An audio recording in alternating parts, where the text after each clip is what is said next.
And welcome back, everybody, to another episode of Benched with Bubba, episode 669.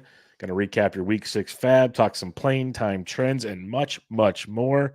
In order to do so, I have a buddy joining the show once again. It's been a few weeks since we talked to this individual, but we'll chat it up for sure, and we know he will because that's what he does best. But you can find him on Twitter at Mike_Kurland. Mike Kurland, how are we doing, my friend? I just am happy I get to talk. I've been holding it in for 2 weeks. That's a long time, Bubba, to not I know, talk. it's a long time. And you brought me back for 69. Sorry, 669. 669. I'll take it. You did 666, and I did 669. So you're welcome. I'll take it. Yeah. So what's been going on? What have you been up to these days? How are things looking? Mediocre as hell. Just everything. I'm talking about fantasy baseball, Mike, not you personally. All the above, buddy. Mediocre as hell, man. That's my life. Boom. Nice. No, it's everything's good, man. I mean, we were talking about a little bit. I was just a little venting, just I missed last year where I got the hot start in the main and just carried that until like it died. So I'm hoping that maybe it's like reverse this year where it's like a slower start and I get there, kind of like that enjoy the ride type of thing, which I'm not. It's like it feels like a roller coaster is going up, like click, click, click, but then it keeps stalling. So, but every week it's like I started off, like, for reference, how bad week 1 was. I know it was a short week and all that, but like I was in the 800s of the overall. Granted, the overall in the main is only 855, so it tells you how bad it was to start. And then like the next week was in the 700s, the next week in the 600s. I think both teams are like in the 500s overall. And they're kind of pushing up the standings a little bit, but not like a whole lot. I think I have one in 13th and one in like 7th, or it wasn't 7th, like in 10th now. I don't know. It's kind of one of those things where my pitch, thankfully, with pitching being the way it's been, I've been able to still get good ratios and good outings. And I think I'm leading both leagues, or I'm close to leading both leagues in wins and stuff. So I'm getting good reliever pitcher stuff. But the offenses, of course, everyone else is getting huge offensive production except for my guys right now. So I'm hoping that picks up. But yeah, long-winded way of saying it's just like it's going. Like I am optimistic, but it's frustrating because it's like my team will take 2 steps forward and the next day I'll take that step back. So it doesn't quite keep that momentum going beyond a day or two. And I would like that one get right week type of thing. But every podcast, everyone's talking about it. We know it's early, and I know and people will say that for the next 2 or 3 months because it's up until the second half. Even in the second half, it might take a full month, but movement happens. Trust me, I know, all the way to the end. But yes, yeah. Movement does happen. But so you're kind of hitting on there different pros, cons, early, all that stuff there. We kind of talked off air about it, so I wanted to kind of get your thoughts on air about it. I've always been the OCs are fun because of this and that, and you love the mains because it's like almost more structured and you can kind of follow a game plan. And now you're experiencing the craziness of the OCs this year as you've done 3 OCs to go with your mains. But we were kind of talking about it off the air, how you like there's stuff you're starting to like, there's other stuff that's frustrating. How have, I guess, you dealt with, for the listeners, the differences between the two on a week-to-week basis? I just hate it. No, it's in the best of ways. So like 12s, I've learned to bring down the bids. Like I burned through some FAAB early on that I didn't need to because I took the big thing I think I mentioned before, just the bidding is so different. And I know OCs are Wild West, but once you get an idea of them, they're really not in the sense that, yeah, you'll get the occasional like $150 Mervis. I don't know if Mervis went for that. I'm just throwing out a name. Mervis like 150, but like every other bid, like, but if you look at the Mervis bids on average, they were probably like $5 to $10 in an OC because he's whatever. So it's one of those things where you have an idea of what players might just randomly pop off for a bid. However, it's more so like you can just get by on $1, $2, $3 almost weekly per ad, and then you just have to. But if you really want a guy, you're probably gonna have to think, okay, this guy might be $100. Like, but like last week, Abreu, I was like, okay, well, I've made this mistake a time or two. I brought all my bids down to like the mid to upper 20s for Abreu and OCs, and I got him across the board. Willier Abreu, but like then this week I tried that with Adell where I put Adell up to like in the 30s even, and I was like, this is a little aggressive, but I had him in my head close to Adell to Abreu prices. That's what I was thinking when I was going into the fabbing, and that didn't work. But I think you have to remember also, Adell has more name value. There's prospect pedigree. There's excitement. People are starting to tweet about him and stuff, and it's like, well. So I'm not as surprised. Whereas Abreu had that excitement kind of, but not to that level. Plus, there's a lot less track record in terms of prospect pedigree, even though we've seen Abreu kind of do this even in a small sample. You can argue Abreu's done it more in the big leagues than Adell has to this point. But I don't know. It's those things where so that's where the adjustment period comes, is understanding the bidding practices and understanding that there is a lot more randomness to it, but it's not as random as I think we all kind of like it's the Wild West. but I'm noticing it's a little more controlled in some case. Again, but there are some cases where it's just like, what the hell just happened? You keep saying that. I'm sitting there going, man, I'd love to know where. Like I think I kind of get what you're saying with the control part, but I'm still. I have my 3 OCs. I look at the FAAB, and I talked about it last week with Ben. Is like I had Nathaniel Lowe in one league for 41, and I want him like 41 to 40. The other league I had him for 41 with no runner-up bid. It's like, what are we doing here right now? Well, and I think if you stick to this process of like understanding which player type goes for this bid range, I think like the 40 to 41 thing, I think that might be more common. I know there's a lot of times like, and we've talked about how it's like, there's a lot of times where that $20 player, we'll talk. I mean, I'm just gonna say it now, but I got Zach Neto in the OC, 23-0. But then I've seen other people post where it's like they got Zach Neto for in the 20s in OC with like a runner-up bid of like, so it's like one of those things where I understand this player, the skill set, and what I think is a good bid for him. And I know you just have to understand that this bid wasn't bad. It's just that the runner-up bid, it's the lack of runner-up bids. But then every so often you see the runner-up bid is like on point, or people are spending way more. So it's like you have to understand there are more likely to be 0 runner-up bids just because that's the nature of OCs. But I do think that there's a way to approach that to, one, obviously try to limit that. Again, I know this is what goes through my head. It's just like, oh, it's frustrating because I understand in 12s. About it because you're trying to run through it and make it make sense. And you're just like, wait a minute, because it doesn't. Because it really, I understand it's the Wild West, but it's a little less wild than I guess I anticipated, or at least I saw it in the first few weeks. It's gotten to a point where I have an idea like this player might go for this, but here's like what I think I can get him on the low end. But then I expect this player to go for this, and they usually like FAAB and like it goes back to just knowing the players, right? FAAB and Adell. Those were the two kind of big gets across leagues, OCs and mains. You have to, and if you understand that the hype's around those guys, the playing time's there, the upside's there, you know those guys are going to be a lot more money. Even in the OCs, it's just hard to gauge exactly where. So like that's, I think that there's still some regularity to the bigger bids. It's those it's the random like PCA. He comes up like, oh crap, like he's a guy, but no bids on him because everybody else is getting bid on. And so it's like, it's just one of those things where, so it's like I think maybe the mid-tier guys are still the ones that you just have a harder time. So I think I kind of approach all those guys that aren't as exciting or aren't as fun. I've started to learn to like, all right, I don't care about my personal bias. Here's this box. I'm putting you in this box, in this player archetype, in this bid archetype. Even that's how I'm treating OCs. Like, okay, this player, in my opinion, based on what we've seen throughout the first few weeks, should go for this price. If he goes for more, good for the person paying for him. But if he doesn't, then I should get him. Obviously, it's how it works. And I think that's where I'm saying it's like organized chaos for me, because I'm learning to kind of get over, because OCs have so much talent week to week that I'm okay with the idea of like, if I miss this guy because that was the Wild West bid of the week, right? I'm fine with that because I know next week there's probably another guy that fits this archetype and bid archetype is of mine in my brain that I could just slot right back in there. All right, cool, I'll get him. Meanwhile, I'm selling for the $2 or $3 player or the $1 Mike Kurland, who's in 12 is all he's worth. So it's like I'm okay with, and I guess that goes back to where my knowledge of the 15 teamers in the player pool helped me, because I have no problem missing on this guy, because even though I think he's better, unless he's a guy I need to get, I'm learning to just like, hey, this is my price, and if he gets bid up, so be it. I'm going to settle for the fallback options I get for $1 or $2, and I'm going to start saving that money for those guys I really think are going to be difference makers. Yeah, that's fair. That's fair. So maybe that's my best way of putting it for me, what I've started doing. Yeah, and like we'll go through my bids again this week, and we'll kind of look at yours. And I know I don't go super aggressive unless I think it is a difference maker. And I was way off on Adell. It wasn't because I didn't think Adell was good. I just was surprised more people thought he was worth as much as he was. I was surprised too.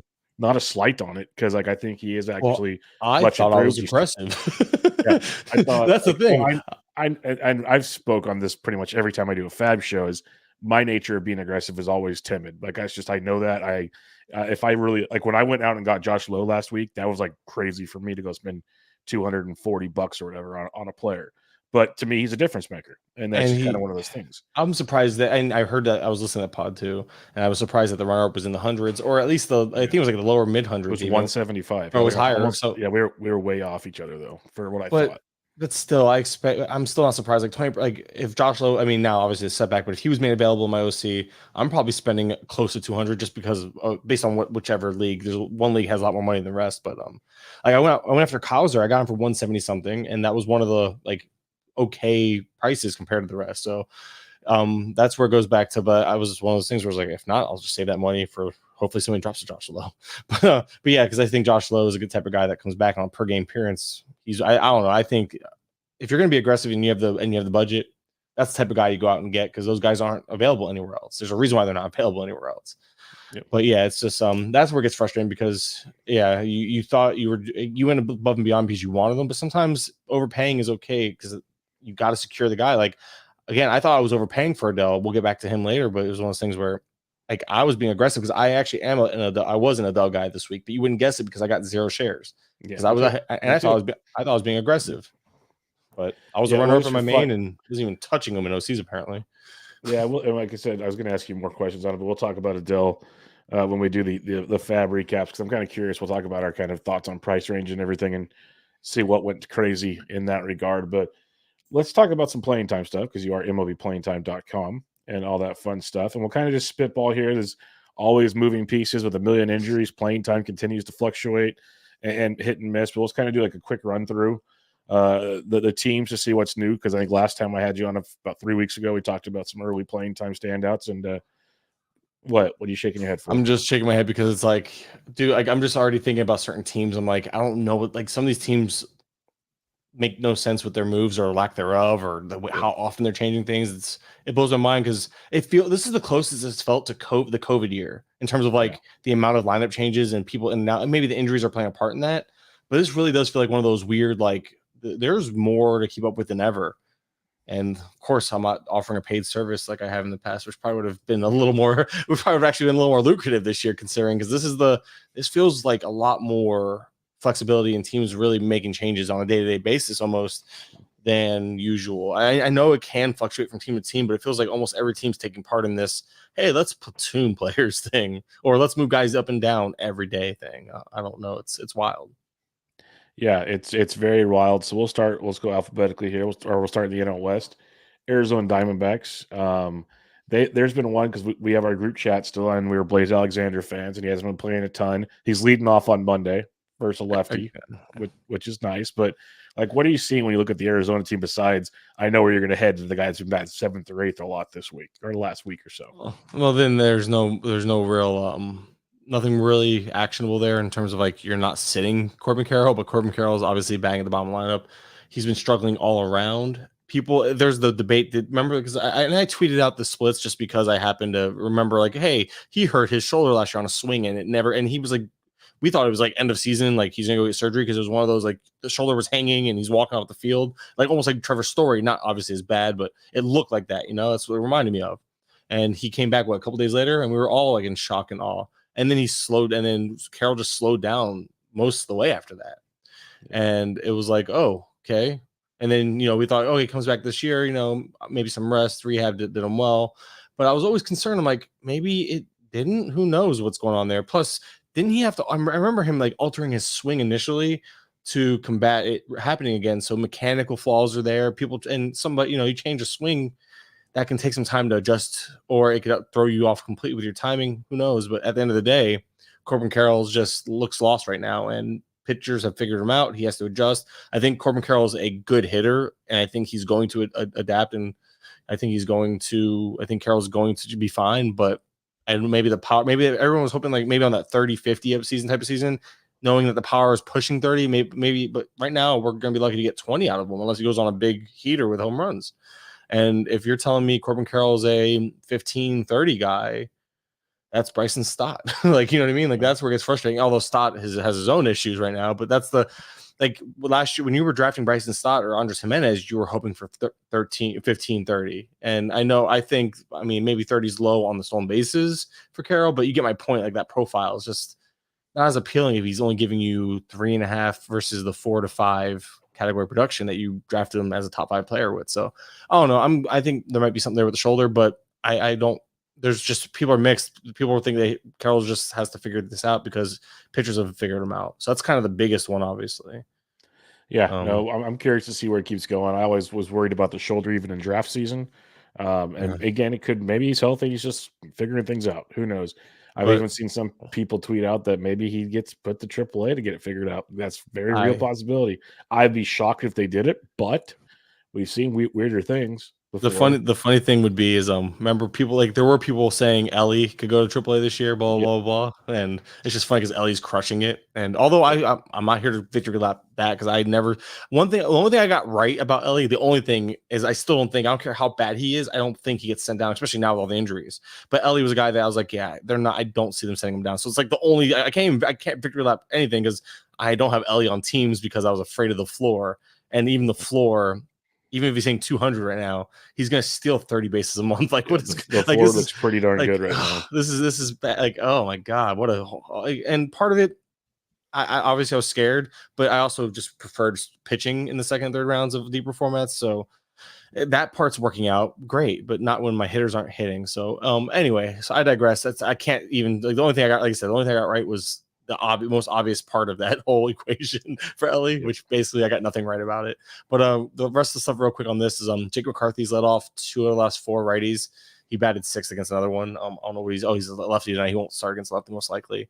Pavin Smith started 2 out of the last 4 against righties. He's only been up for a couple though, so I don't know if he started 2 straight against righties. I know he just got up, so I have to look into that exactly. But yeah, those guys. So there's some playing time there for Pavin Smith? Pavin Smith. I was right the first time. Got it. So Pavin Smith has playing time potentially, but it's more of like a 15-team context. Very, very little relevance otherwise. All right, let's talk Colorado Rockies, where no one knows what they're going to do. We were even talking about it on Twitter. Hunter Goodman gets called up. Now you got Beck getting called up. Lots of moving parts there. Nolan Jones likely goes to the IL, which opens one of those parts up. What are you seeing anything with Colorado besides just a bunch of confusion and teams and players that apparently don't really care to play right now? Yeah, I think Chris Bryant's at the point where he's like, yeah, I'm just going to be injured. Like, I know Chris Bryant's probably already like actually injured, but he signed that contract, and I think it's like, man, he has to think what the hell's going on because obviously none of us understand it. But yeah, I mean, Jake Cave's played 2 out of 3 last 2 out of the last 3 righties. I wonder if he's in tonight. So it's like kind of a random guy. It's like we know Jake Cave can run hot in spurts, and if Cave's going to play, it's going to be a platoon type situation. But who knows how much he's actually going to play, if at all. Now that they're calling up Beck, so I think I'm of the belief that they called up Beck. I think somebody's mentioned it too with the whole what's his face dealing with the back or whatever. Nolan Jones. So I don't think I know Kjerstad has put some like sour taste in our mouth in terms of like, well, they wouldn't just call him up to not play him, but this is the Rockies, and I know the Rockies have a past of doing this, but the Rockies, I know last year they called up Nolan Jones, but it was only for a few days. They sent him back down. This seems like it's something that might be a little longer. I don't think they called Beck up to not play regularly. So I'm of the thinking that Beck's going to play regularly. Goodman, I'm trying to think of how this is going to work out because Goodman's played 2 of the last 4. He's only been up for 3 games though, so he sat for 1 out of the 3. I just think they treat him. It's weird, man. They treat Goodman like organizational depth. The Rockies are organizational depth. Yeah. That's fair. It was a Freudian slip, but man, it was a very applicable.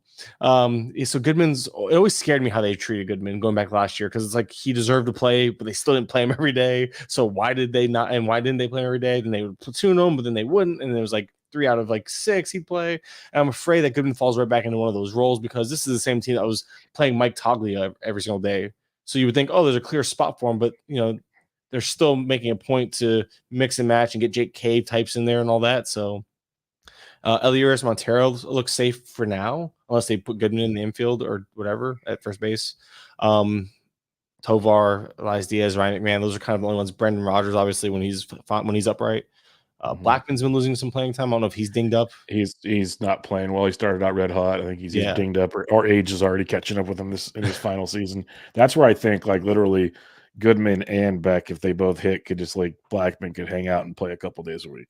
Well, right now they just stopped giving Jake Cave starts again. Like go back to putting Jake Cave on the bench. Yeah, that'd be nice. Where he arguably belongs, right there. Just could DFA Jake Cave. That makes it easy. Which might even be I think we're all on the same page here. I think that Nolan Jones is obviously not right, and they're going to just let him get right because they have no reason to let him keep running out there and playing under 100% because it's obviously affecting them. Yep. But at the end of the day, I do think Goodman should play mostly regularly. I'm just afraid of how they might jerk him around like they did last year, so I'm a little apprehensive. So I think Beck's going to play regularly, whereas Goodman might be more of like the 4 out of 5, 4 out of 6 type.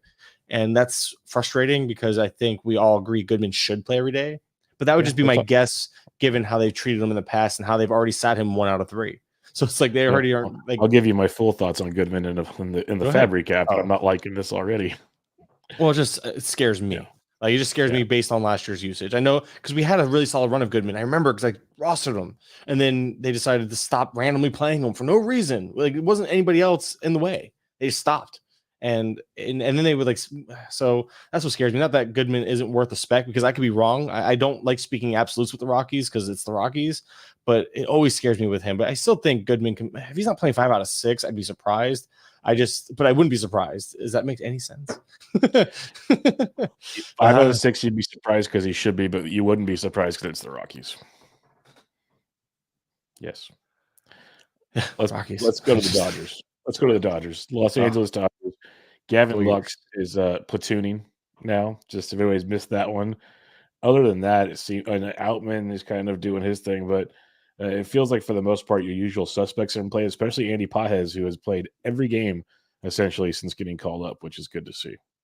Muncy has also lost playing time against lefties. Not that we're surprised. Did we talk about that before the season? Did we talk about that? I think we talked about that. I didn't project him being a regular platoon role, and initially he wasn't. Muncy was playing every day against lefties to start the year, but with Pages coming up, that they're keeping Rojas, Enrique Hernandez, and Chris Taylor all they're playing every day against lefties.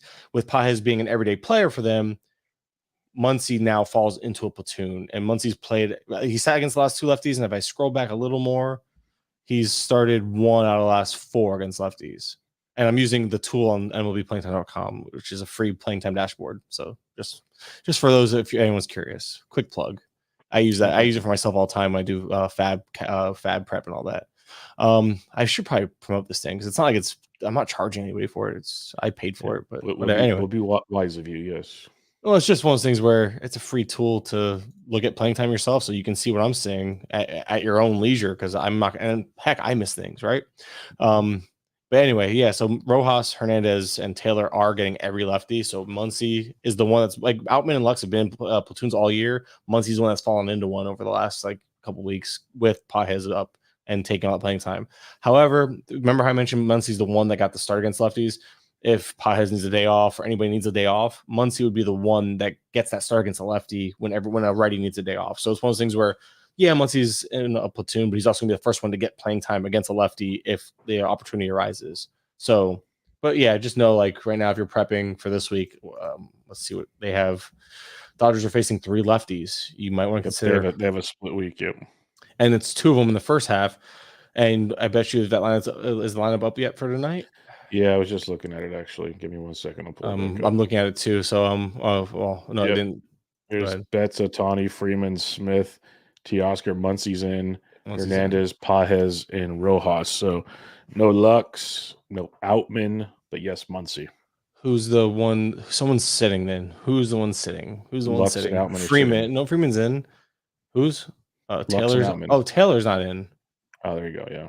But see, that's weird to me. So that tells you. But so Muncy, this makes his second start out of the last 4 lefties. So it's more of I guess you would call it a semi-strict platoon. Obviously, he's not staying against every lefty. It is Tommy Henry. I know that was that your boy, one of your boys, right? No, stop it. You and Bloomfield can go with that one. I heard Bloomfield call him that the other day. Listen, I told you I listened to your show, right? Oh, I know. So I'm gonna give you a hard time, but yeah.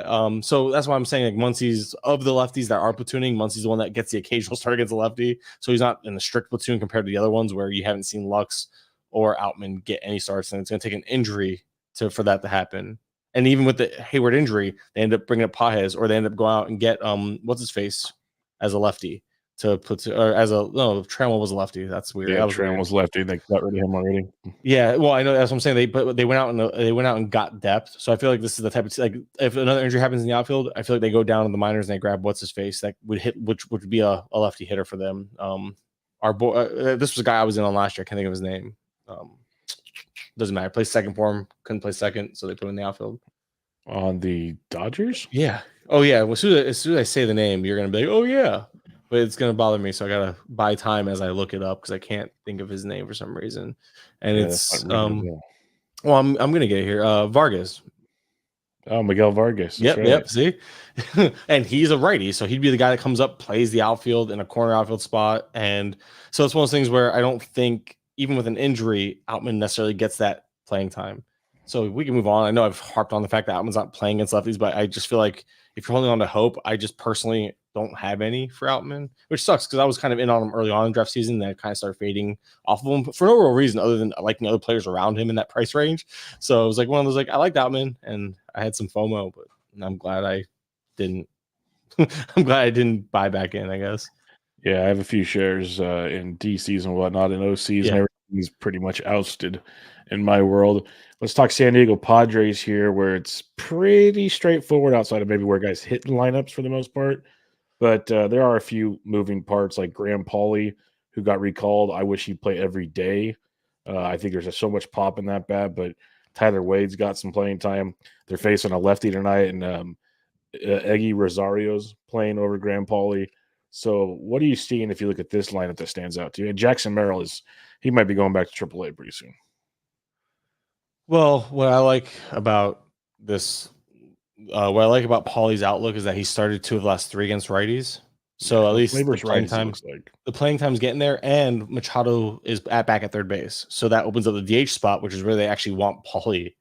So that's like the good thing is like I think they want Pauley as the DH, which that's what you want to see. I'm surprised. Lots of pop there. He's available on a lot of waiver wires, folks. Yeah, probably probably somebody I overlooked in FAAB, to be completely honest, because he was a guy that should have been like he was a guy. Pauley was just a guy like okay, because they keep toying with his playing time. But I remember that they played Machado I think Sunday at third base, and I was like okay, so I want to see Machado get used at third base more. It looks like he's going to be regular. No, he's I think this is back-to-back games for Machado. I'll double check, or at least it's 2 out of 3 if it wasn't. So that's a big deal because opening up that DH spot is a clear opening for Pauley because Pauley's weakness was defense.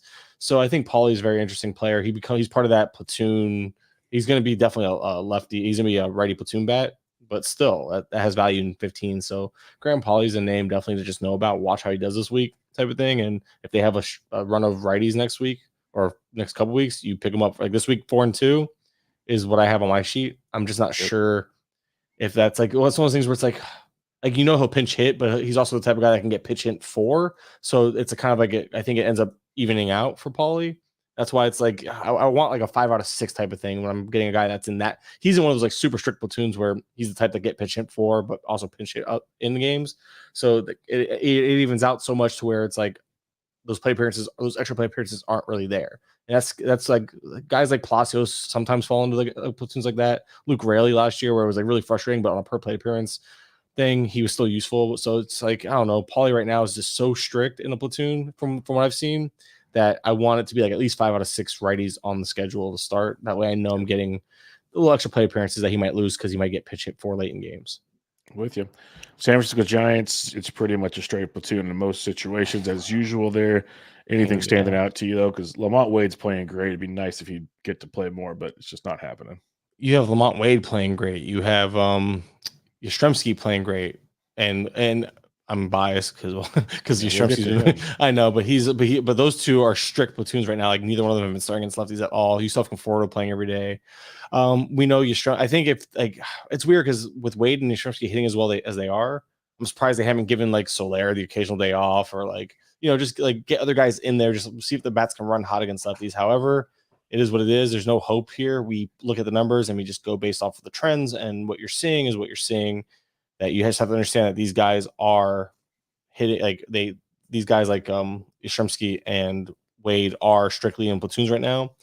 Even though I have both of them on different teams starting because they've been so good that you just get them in while they're playing well. But yeah, you have to understand that they're like in the same conversation as Graham Pauley. There is no like they come into games to pinch hit, but they also get pinch hit for if necessary. So you have to understand that about them. So, but they have 5 out of 6 against righties this week, so that kind of hits my rule of this is why they're starting for me in weekly formats. 100%. Chicago Cubs, it's pretty straightforward for the most part. They have a few injuries now, but like Mike Tauchman was a platoon guy. It's going to get regular time for now with the injuries, but Mervis is up, Pete Crow Armstrong's up, Michael Busch, all these potential guys. They get five righties this week out of 6 games, though, which is a plus. That's why a lot of these names I just mentioned were very popular on the FAAB world. But how are you seeing the Cubs playing time playing out? So the Talkman has moved up the second in the lineup in between Hap and Horner, who Horner now leads off regardless, so he's earned that. Other than that, Bush has slowed way down. He's still hitting the middle lineup and playing every day, and they've faced only righties over the last week, so we don't really know exactly what they're going to do with lefties. But like Alexander Canario, Madrigal, Wisdom, those guys are going to get starts against lefties for the most part. So then you got to think Mervis. I'm looking at Mervis as in a platoon. Bush in a pseudo platoon, like he's the type of guy that, like, if he platoons, it wouldn't surprise me, because they've kind of like they started off with Bush playing every day, then they platooned him a little bit, then he started against like the last lefty they saw, I believe. So Bush is a guy that's like, it can go either way, but I would lean towards part-time against lefties. And yeah, so but like guys like, unfortunately, Canario, like as much as I like him, it's like what this is their 2024 version of Nelson Velasquez, where they just kept toying with this playing time, bringing him up, putting him down. The tools are there, but the playing time's not. We need a trade or another injury, because Canario was doing decent for the week he actually had regular playing time, and then they called up PCA, and that kind of, there goes the playing time. So yeah, Canario is the biggest loser. Mervis is going to play almost every day against righties, and Bush is like, we're watching where he ends up against lefties, but I'm still starting him in weeks where it's righty heavy if you don't have better options, because right now he's just, I feel like Bush might just be a streaky guy. I don't know. Yeah, no, I was riding the streak, and I have some DCs, and he's not quite hanging anymore. Yeah. Cincinnati Reds, this has been, for the most part, a clear cut between, but there's a few, I guess, chinks in the armor here. Like when Jake Fraley was hurt, he's supposed to be, he's back now. Or not hurt, ill, I should say. Like Will Benson's been playing versus lefties and righties, it feels like, unless that's shifting. Stuart Fairchild seems to get a little bit of action there. Nick Martini. There's a few moving pieces, but what are you seeing in Cincinnati? Well, I want to see what the next few lineups look like now, and obviously when tonight's gets posted, because obviously we had Santiago Espinal kind of stepping in and playing every day up until we had what's his face return, Fraley, thank you. So that kind of threw, I got your Reds lineup right here. Oh, is it Benson, Ellie, Steer. So the outfield's Benson, Steer, and Fraley. Fraley's in the outfield. Martini's a DH. Espinal's playing third base. Candelario at first. CES is dealing with a hand injury. Oh, that's right, CES. So right now, so it goes back to Espinal's kind of just been taking advantage of the injuries and illnesses. Yep. And so he's getting that playing time. But if CS misses time, it shows you who's gaining. Espinal's like the next man up in the infield. And because India was out for a little bit too, so Espinal was getting playing time that way. So yeah, Espinal's been like their guy that they've been falling back on. Friedel comes back. Bye Martinis would be my guess. But yeah, it makes the most sense. Yeah. But yeah, Deli, he's eating, bro. He's eating. Oof. It works. There you go. Ellie De La Cruz, he's batting second now regularly, just like he was on spring. Just like it's almost like the reverse O'Neill Cruz, where he moved up while the other Cruz moved down. The Cruz that was supposed to be just like him, which I got the comps, but it doesn't matter. I'm just more so poking people who are probably upset about that. Sorry, O'Neill Cruz owners. Anyway, I'm not sorry because I don't have them. No shares, no cares, baby. No, I'm kidding. Bad karma, right? That's a thing. Yes. It's a joke. My teams aren't doing anything on offense. I have no room to talk. I have Corey Seager doing nothing, so bite me. Benson's been leading off, like you mentioned. Fairly middle lineup. India moved down. I guess that's a big one.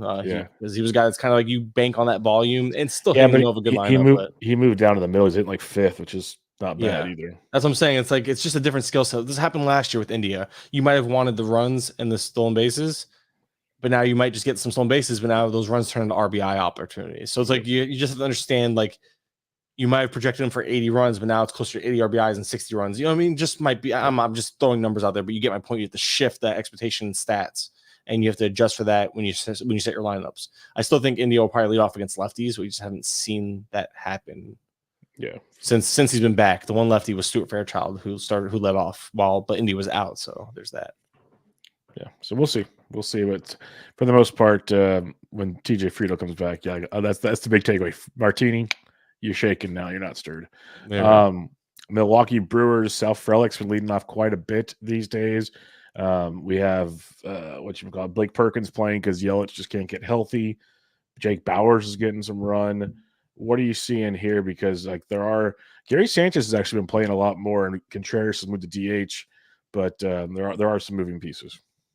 So Sanchez has been playing more. I was looking into this a little bit because I was like, I could use a second catcher in some leagues. Like I lost Francisco Alvarez in an OC type of thing, and I'm like, how's there nothing better available? I was like, whatever. But I didn't. I ended up not going after him because he's just they've been facing a lot of lefties lately. They've faced 3, and that's where a lot of Gary Sanchez played 2 out of those 3. He's also played against righties, though. Sanchez has started 3 of the last 6 righties. So the playing time as a whole for Sanchez, you mentioned it is improving, and that goes back to Contreras being available to DH, given the lack of depth. But you have guys like Joey Ortiz playing a lot more. He's played 5 of the last 6 overall, 2 of the last 3 righties, and usually Ortiz sits against righties. So that's Bryce Terang's another guy that we've always pegged him as a platoon guy, but he's started against 2 of the last 3 lefties, and he keeps performing, which of course I would be a year early on Terang because naturally I was all over Terang last year. Everyone knows my love for him last year, and now he's actually having the full-on, at least early season breakout. I think he's slowed down a little bit, but still in bases at a high clip, so there's that. But yeah, I don't know, just that's kind of it. Like you mentioned, Perkins plays every day. Ortiz has been gaining playing time, but still hits the bottom of the order. Oliver Dunn's all but Dunzo. Yep. He was drop zoned. Yeah, he really was. Joey Weimer, pretty much just playing against lefties for the most part, occasional righty. But Frelick though, only 1 out of the last 3 lefties, so it's almost still pretty platoony with him. He's still one of the guys that isn't really gaining the playing time while others are against lefties. So that's worth mentioning. Yeah, I was surprised too. Bowers has started 3 or 4 against righties, so he's in there again today, middle of the order. So he had a home run yesterday. So that. Yep. But yeah, he plays first, and Reese goes to DH to both get him in the lineup. Pittsburgh Pirates, Captain Jack is on his platoon. We'll talk about. Oh no, you mentioned that, and as long as Bowers is in, that's why I was like, I'm not so sure about Sanchez. Because when Bowers is in, you mentioned Reese has to take DH. Contreras has to catch. Yep. So that's what. So I think Sanchez has his playing time against lefties has come when Hoskins needs a day off, Bowers gets the day off, or Contreras moves the DH. That's where the extra playing time for Sanchez has come in. But he's going to play against lefties. So as a catcher, he'll still be fine. But you kind of just broke down exactly why Sanchez can't be relied upon for starts right now. That's all. It's tricky. Wanted to touch on that. Pittsburgh Pirates, Captain Jack, he's going to keep platooning. That's why I pretty much in 12s, he's almost a drop based on the right weeks these days, which sucks. But what else have you seen here? Connor Joe, it feels like he's playing every day, so I don't really consider him in a platoon role. It's weird with Joe. So he played all weekend against the Giants, and it was 1 lefty and 2 righties. He's only started 3 of the last 6 against righties. That's where it's like I don't like it's frustrating. He's that guy he's almost in that Joey Ortiz type of role where he starts against every lefty and then he'll get like 50%, 60% of the righties. So Connor Joe's in a part-time role against righties, full-time role, and gets all lefties. That gives him enough playing time to be relevant in deeper formats, but it's aggravating because he's not in there every single day. He's not in there tonight. So it's like, and tonight's a righty against Joe Boyle. So that's why it's frustrating because you mentioned he'll play for 2 games, but then he'll sit for 2, and then he'll play for 3, and he'll sit, or he'll play for 1, sit 1, play 2. Like he fills in as needed against righties with definitely getting all the lefties. So that's what's wrong with Connor Joe. Other than that, Michael A. Taylor's getting more run again, but he's not in tonight either. So he is in tonight. No, I lied. He is. Oliveris is playing a lot too. Oliveris, where is he at on my? He's played 2 of the last 6 righties and faced. I bet you his playing time has been recent though. Yeah, he's not playing tonight. He's not playing tonight. But so Oliveris and Captain Jack, maybe I feel like Oliveris played all weekend against the Giants too. That's what I'm saying. That's where starts came from because he's only started 2 of the last 6 against righties. Yeah, it was a weird lineup over the weekend. It was like maybe it's because they're like kind of more sinker splitter guys, so ground ball pitchers. I don't know. That's bizarre though. I got nothing either, but I don't. I watched all the games and I kept thinking, what's going on here? Why, like where are my boys? Yeah, I don't know. It's weird because then when you look at the trends, like they played the weekend, but before the weekend they weren't really playing. So it's like I think it was probably a good time. I bet you over the weekend some of the regulars got days off because you can see like Cruz got a day off, Brian Hayes got a day off over the last week. Triolo, Swinski even only played 5 out of 6 righties. Michael A. Taylor is an everyday guy. McCutcheon doesn't play every day. So there's a lot of moving parts as it is. But then I think it was just one of those, like, everybody got a day off over the weekend because Alika Williams even started 3 of the last 6 righties. Like, no one's weird. Yeah, it's one of those things where it's just a pain in the butt to deal with. Outside the regulars, I'm probably not I'm actually probably gonna sit Connor Joe. I have him in a lot of DCs, and I think I'm gonna make a point to sit him now because of this, which is aggravating because I was gonna start him, but now it's like, oh, actually, I don't have better choices. Yeah, I you hate better DCs. mix that one up. I hate DCs. Yeah, it's rough. A lot of injuries make it easy to set lineups sometimes. Let's talk St. Louis Cardinals here. They're usually a pretty strict platoon. Got Alec Burleson roaming the outfield from time to time. I will say that Dylan Carlson is starting in a rehab assignment this week, so that'll make things even more fun pretty soon. But anything standing out to you here? Because outside of that platoon situation, and they got rid of Jordan Walker, it seems like it's almost business as usual, barring days off. That's exactly what it is. Even Gorman's playing every day. Alec Burleson is playing every day against righties, sits against lefties. They've had 3 lefties lately, so that might make people realize that probably shows people like, oh, well, Burleson's kind of in and out. Well, yeah, they've had 3 out of their last 6 games have been against lefties for the Cardinals, so Burleson's been not playing against those, but he's been playing every day. However, I do think there's 2 things that are going to happen. Burleson's back to the bench. Carlson plays every day, or we can see Carlson back in a weak side platoon where he's been in the past with Burleson based on Burleson's production. Newbar's been playing every single day, and granted, the production hasn't quite been there yet. They're still giving him everyday run, and I think Newbar actually had a home run. It was like a 3-run shot stolen. It was just a great catch where they robbed a home run from him. So. Nothing you really do about that, but that's the type of luck he's running into right now, and it's just kind of frustrating to try to navigate some of this stuff. But yeah, anyway, that's just because I'm sitting Newbar this week, so he'll go off for everyone else. Sitting for the first half of the week anyway in Detroit, where the power isn't going to play up and the weather is already bad. As you can see, already got postponed for a doubleheader now on Tuesday, so it's going to be great. That tells you like why I'm like, yeah, I'm just not going to bother. But yeah, so just worth mentioning there that just Burleson and. I think. Oh no, I lied. Why am I thinking? Oh, Ciani's out. That's the obvious one. I'm like, there's a name I'm missing. Yeah, Mike Ciani's playing every single day. I think Mike Ciani might just weak side platoon with Burleson now. Ciani's not good. That's the name. Well, I knew there was a name. When Dylan Carlson comes back, there'll be a move there too. So, and that's what I'm saying. Ciani might even go back down, or they'll need the depth. What are they going to do? Oh, Pedro Pages, whatever his name is, the third catcher. They have a third catcher on this team. Yes. They decided they've been keeping him because Wilson Contreras gets banged up so much. They need a backup catcher. Yeah, that's fair. It's still stupid though to have 3 catchers. It is not. Most teams don't do this. They're not the Detroit Tigers from yesteryear. Let's go to the NL East. Atlanta Braves. Pretty much the only thing you need to worry about here is Jared Kelenic and Adam Duvall, based on which pitcher's on the mound, because it's almost like clockwork. Barring a random day off, you can predict the most of that lineup every day. Yeah, it's funny because like the Dodgers are known for their days off for guys, and the Dodgers are the only other team that's like their stars play every single day regardless. Like they haven't been taking days off yet, which is weird because the Dodgers are known to do this type of treatment, and they haven't been. So because they're not winning games like they once were, so they're a little. They are. They are now. They are now finally, but early on when things were a little slow go there. Michael Harris is back to batting 7th and 8th based on matchups. So so that's worth mentioning just because people might be like, "Oh, what happened?" Well, that's what happened. All right, let's talk Miami Marlins. They do have a couple spots, and they were talked about often this week because I believe it's 6 righties they face this week. And so Jesus Sanchez, who platoons in the outfield, Nick Gordon, who platoons in the outfield. Those will be your main benefactors on that one. Nick Fortes and Christian Betancourt move around a lot, but there's not a whole lot of fantasy upside in that one. But what are you seeing in Miami? Dane Myers. I don't expect him to be a big someone who factor a whole lot. Yeah, big factor. I guess factor was the word I should have used the first time. Yeah, he's kind of the guy that was like he got called up for Avisail Garcia, but I expect him to be a weak side platoon guy because that's kind of the role. Like he could play every day if they wanted him to, but it's kind of the role I assume he'll just take on because that's the one he's replacing. Otherwise, business as usual. Tim Anderson plays every day. Josh Bell plays every day. Underperforming and awful players play every day for this team. It's that simple. Vidal Brujan has been playing more. I guess that's maybe notable for the deepest of leagues. Emphasis on maybe because like there's speed there. We know there's speed there, but you have to get on base first. So I don't know if I trust that, but yeah.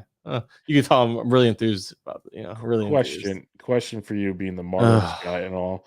I don't want to talk about it. How much longer do they roll with Tim Anderson, and who would replace him if it changes?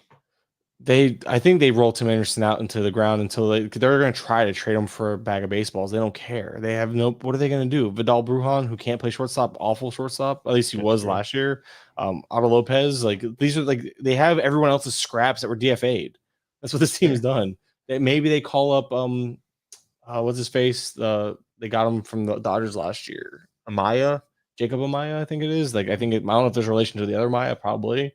But that was a former, not really a great prospect, but at least a prospect that they could call up and give a shot there. So yeah, they have some like Victor Mesa Jr. they have for the outfield, which would be somewhat interesting for fantasy if he can finally hit on that pedigree potential that they thought he was coming over with. Him and his brother both have kind of sputtered out. It's been a rough go for the Mesas. As one would say, they flattened out. There it is. Yeah, I'll be here all day. Let's go to the New York Mets here, where it's just a triumvirate of what's going on. But it's the big dogs are going to play, and there's some moving parts, but I haven't really seen like a rhyme or reason with some of it. But maybe you'll navigate it for me. Like DJ Stewart, you think would platoon, but it's not like a full-time platoon. So what do you got here? Yeah, I don't. He played the one game that JD Martinez pretty much sat after returning. So Martinez bat middle of the order. Nemo's still leading off every day. Brett Beatty's sitting today, I think, against a righty. Actually, was it a righty? Let me see, because I'm trying to find it too. I'm scrolling. It is a righty. It's Tyone. They actually have Vientos in over him. That's good. I love Vientos. Man, why can't Vientos just play? Starling Marte over the weekend. I know he's up on the bereavement list from Marte. I get it, but man. And Beatty has played 6 straight, so this could just simply be a day off for Beatty. It likely is a day off for Beatty. But I'm with you. I started buying into Vientos like later in draft season. I was grabbing him because he was scoring so late in DCs, and at the time, JD Martinez, I'm like, oh, Vientos is gonna play every day as a DH, and then they go out and sign. JD, and then they sent Vientos down and kept DJ Stewart, who didn't do anything up until about a week before JD came up. So that was fun for them to keep Vientos down for that. But yeah, I don't know. I'm with you. It's like Vientos is just a fun guy to root for. It's just because he hits massive dongs. Yeah, that's all he has. So much power. It's so much fun. There's a lot of swing and miss, typical of a power first guy. But man, it's just fun to watch. And he hit a home run the other day, right? Like first game up. Walk-off dong, that's as right. they say. Even more impressive. It was glorious. Philadelphia Phillies, you kind of have the platoon situation here in the outfield with Marsh and Pache for the most part. Bryson Stott has been platooning, which bothers the crap out of me. So I want to get your thoughts on that. But I also want to highlight the impressive thing is Johan Rojas is playing every single day because of that defense. So there's no platoon right now there. Yeah, it's Rojas, his defense we all know was elite, so I was and they wanted him to figure it out. They were giving him every opportunity to, and he has so far. I mean, at least this last week or so, the last like 10 days, Rojas has been hitting better. I actually haven't looked over. I know that before this week he started picking it up because I was looking. I'm like, man, I could use some stolen bases, and I should have prioritized them more because of the stolen bases. But yeah, the playing time's there every day. Whit Merrifield is not playing every day, and that was kind of been a given. Edmundo Sosa and Pache are the weak side platoon bats for Bryson Stott, and who else was it? Oh, Marsh. Yeah, you mentioned Marsh. So yeah, I'm just looking at it now. Something I actually have to update on the site to reflect because I hadn't gotten to my Phillies look before the show started. But yeah, it's frustrating for sure to say the least because you expected Stott to be that 15, the 280 or 270, 15, 30 guy. And he has not only has he not done much of anything, but he also moved down the order in the process. So a lot of like again, 15s you're holding and 12s. I would still try to hold, but I'm still playing. I held him. He had 2 homers and stole a bag on Sunday. I think if he starts hitting, they can't platoon him the whole time. Like it's a conversation I had with Bloomfield. Is there's certain guys that are locked into platoons. There's certain guys if they start actually playing better, you can't platoon them type situation. And to me, Stott feels like a guy you can't platoon. Yeah, you're probably right. So that's where the hold kind of comes from me situation. It's like the argument I had with Rengifo, who I know you're not a fan of, but my theory is if Rengifo plays every day, he's valuable than so many streamers you'll find on the waiver wire. And that's kind of where Stott comes into play. It's just tougher in 12s with Rengifo. But with Stott, you're still holding Stott. I would just because it's a month in, if you believe in the guy the way you did. He's still in that range of like he's too good. Like I'm benching Evan Carter in 15s. If I'm willing to bench him in 15s, you would think that he's droppable in 12s, but I would never consider dropping him in 12s. So I think I have to treat Stott the same way because it's similar ADP range, at least later in draft season, and similar like platoon potential or platooning happening, and both of them are kind of slower starting right now. I know like Carter has the home runs, but not stolen bases. Stott just kind of, you mentioned, he popped off a couple. Maybe that was the kind of the get right game. Now he's gonna get back on track. But yeah, it's just frustrating because obviously the slow starts are always magnified more at the beginning of the year. That's just the nature of it, unfortunately. Yes, sadly it is. Last team, we'll do AL next week. We'll do NL this week. Last team will be the Washington Nationals here, and we like it's pretty much Winker's locked into everyday playing time, which is wild to think about. He's been good while healthy, kind of. So Eddie Rosario platoons in the outfield, and then occasionally some other moving parts. But what are you seeing with the Nats? So the Nationals have Trey Lipscomb playing every day right now, at least since the call up. Joey Gallo went to the IL. Yeah, this team, and this is why you can't get excited for James Wood, because everybody like obviously we all want to see him come up and play, but not only do they like sign people, but then they bring up everyone else ahead of, like they brought up Alex Call now, who's going to platoon against lefties. So that's just all that was a depth play. They have Jacob Young, who's playing just about every day, batting ninth or leading off. It's weird. He kind of just bounces around. And playing well. He's been batting ninth almost exclusively lately again. So batting ninth, I think 6 out of the last 6 games he started. Abrams back leading off every day. And this is because I think part of this is because Senzel's been hitting better. So Senzel's moved up in the order to second against lefties and still bats towards the bottom against righties. Winker plays every day, but he's earning it. Winker looks like prime Winker again. It just took us 3 years to get there. But yeah, it's pretty straightforward. Luis Garcia's playing time, it's like it's there, but he sits against some lefties still. He's only started against, I believe, one of the last 2 or 3 lefties. So just know Luis Garcia will start. Is he in tonight? They face a lefty tonight? I think they face. Let's see. I'll tell you right now. This will help because they definitely are facing a lefty. I'm almost positive I saw they are, and he's not in. So you see, like his playing time is already trending the wrong way against lefties. So Luis Garcia, for a guy playing so well, it's crazy. Well, he's such a hot and cold hitter sometimes. Man, I was maybe I was a year early. I had Luis Garcia on every team last year. Mm-hmm. This year, I think I have him on my first DC this year and never got him again. Really weird. But yeah, so that's where I'm at with Luis Garcia. It's just one of those things where he's like, maybe he'll fall in and out of platoon. I have him personally projected as a part timer against lefties, but it looks like it'll be like part time in the sense of more time against lefties type of thing. Like it's it's a pain. It's a real pain in the. Yeah, it is to deal with. All right, we'll do American League next week, but let's talk some FAAB this week, Mr. Kurland, and we'll highlight. We focus on the moves in the OCs, but then when we'll talk 15s and 12s as well throughout the moves, and then when we do our moves, of course. But we'll talk the first most added player. It's fitting that this is the most added player in 12-team NFBC OCs from this past week, and that is one Joseph Adell, who was picked up in 200 leagues, as high as 158, as low as $1. I saw he went for like 300 and something in main events, so that was fun. So they beat the OCs in craziness. But $1 min is the part that makes me laugh with even a player of his ilk. And Adell's been really good. 327, 3 homers, 5 steals. What I love to see is a 23.6% K rate. That's been something that's bugged him throughout his career. Still a lot of swing and miss. The contact's still not ideal. But there's going to be stuff to get negative with Adell. But for me, I'm looking at the growth and positivity from what we've seen. 25 years old, 5th year, getting a shot. What's your thoughts on Adell on these bids this past week? I was surprised because I thought I was being aggressive. I was looking at Willie Abreu as a reference point, and I thought, okay, so I took Willie because I saw Abreu going for like 50 to 70 range, and I thought Adell, because it's not like Adell suddenly started doing this. He's been doing this for like kind of throughout the year, but the playing time wasn't as consistent, right?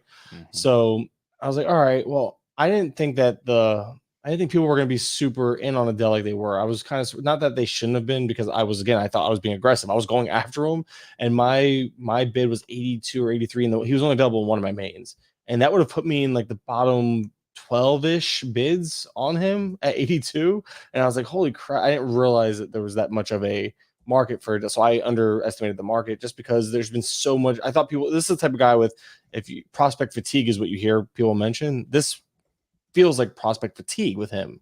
Like I thought that people would have that, and no, it wasn't. It wasn't, not even a little bit. It's wild, and it's just frustrating because I really wanted them. I wanted to bet. It's one of those things where I just wanted. I was with Adell. I was willing to bet on skill set and playing time. That combination, there's something about that combination you want, and it just wasn't. It's just aggravating because I didn't get him and wanted him.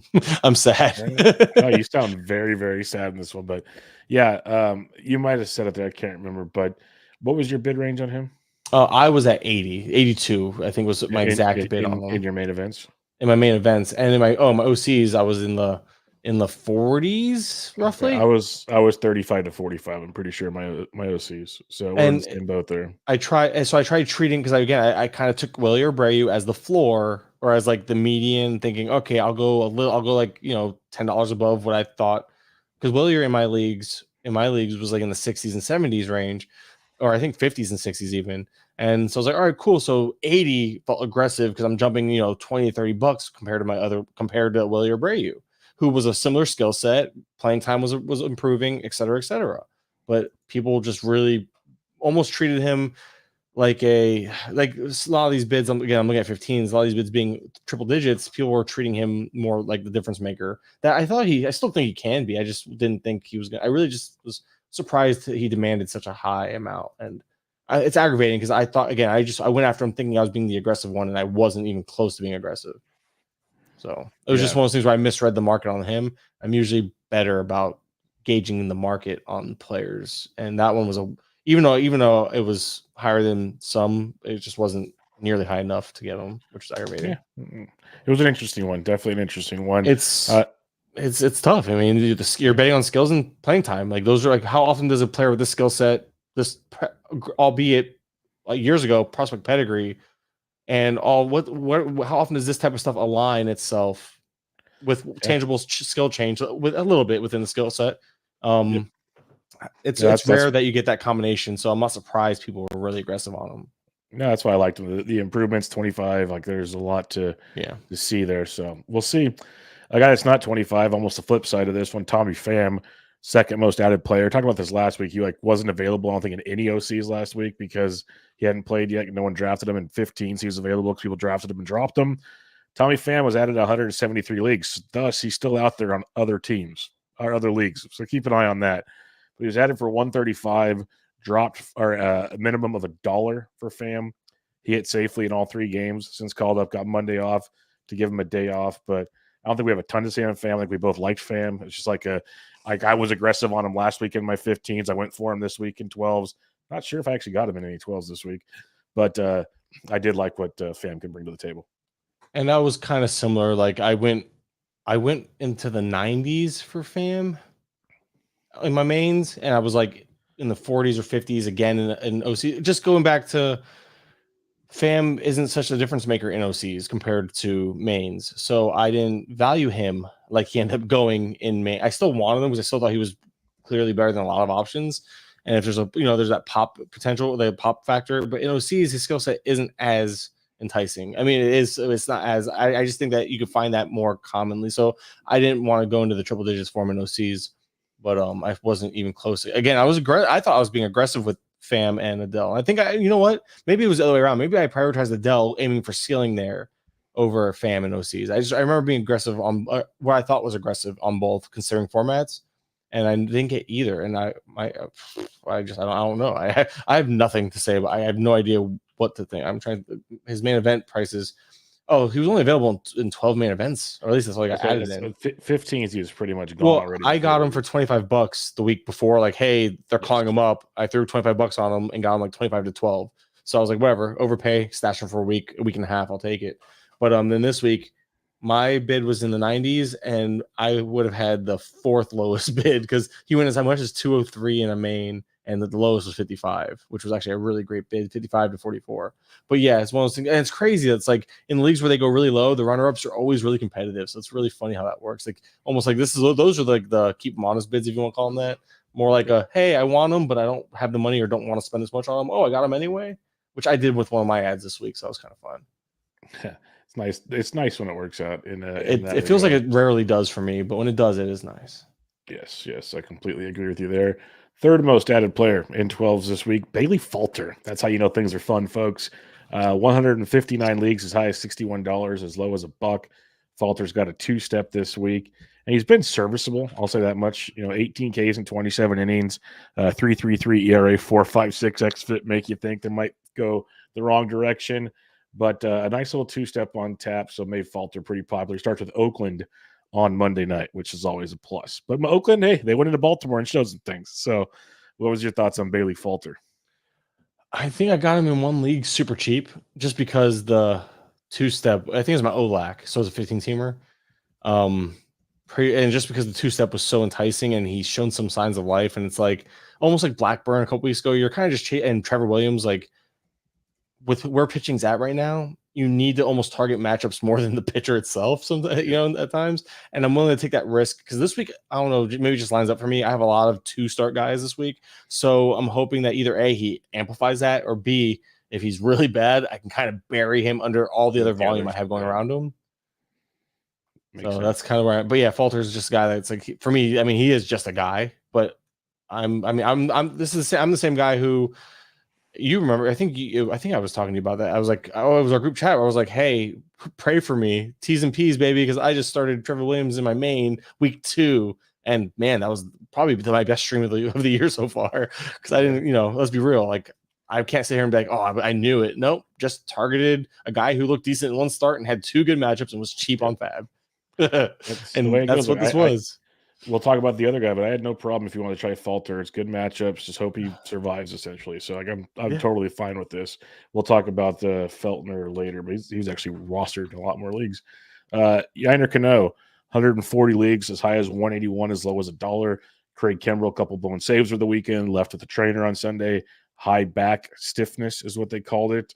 So he might miss some time. Cano is the logical replacement there. I wasn't super aggressive on him because I was knock on wood okay on saves for the most part, and we don't have the for sure thing on Kimbrell just yet. So what was your thoughts on the Cano action? He went for a ton in my main, honestly. And what's funny is I wouldn't have been nearly as aggressive, so I wasn't even mad. But he went in 34 mains. I don't know if he's already owned in a few or whatever. The lowest he went for was 44 and 15s. He went for 189. I think that was my main. Or no, 160 was my main. He went for a lot. And yeah, I just he went triple digits in like a third of the bids almost. And but yeah, he was, and I get it because you could be falling into a month or a few weeks of a closer on one of the best teams in baseball.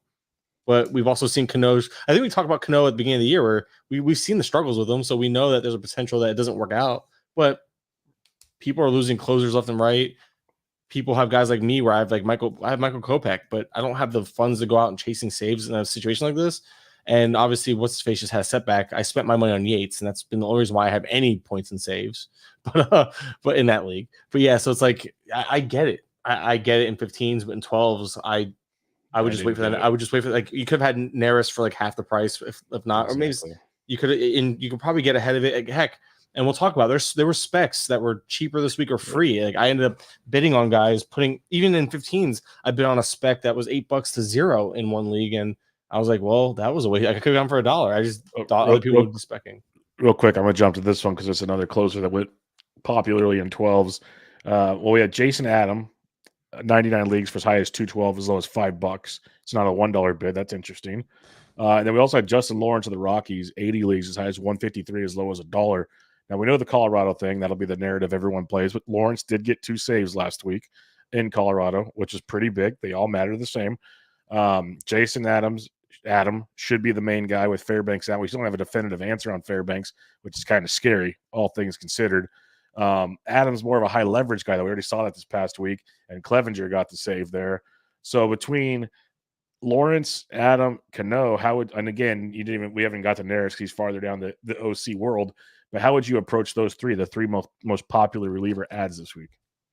I don't want to touch Colorado ever. And plus Lawerence, we've seen him get blown up in a few outings this year too, or at least one. Yeah. I remember one thinking like, oh, well, he's not closing. Or if he was like, oh, but it's a bad team, bad home park. I know, like, and it's maybe now's a good time to get him because they have the road week. But now you're like, if you're desperate, I get it. I think he's like, it's his security. I feel the most confident in his security, I guess, right now. So if you're looking for a more secure role, but one that could be a really big roller coaster, Lawerence would be, I guess. Cano, I think, has the most ceiling because we know how good he can be if he can just bring that over to closing. And maybe last year was a fluke that once Cano started closing, he started sucking. But I mean, I honestly haven't followed him at all this year. I'm assuming we're all assuming we all assumed Jason Adam was up next, and he really wasn't. So, right, like one thing I'll say with when it comes to Baltimore is even last year, like Cano was pretty much the dude. Not going to deny that. But we also saw, was it Colomb? I'm pulling it up right now. Yeah, Danny Colomb. He got a handful of saves as well last year, so he got his too. Like Cano should be the dude. Not gonna say he's not, but there's weapons in the back end of that rotation or that bullpen. Is Dylan Tate healthy? I don't believe so. Like I would Tyler Wells.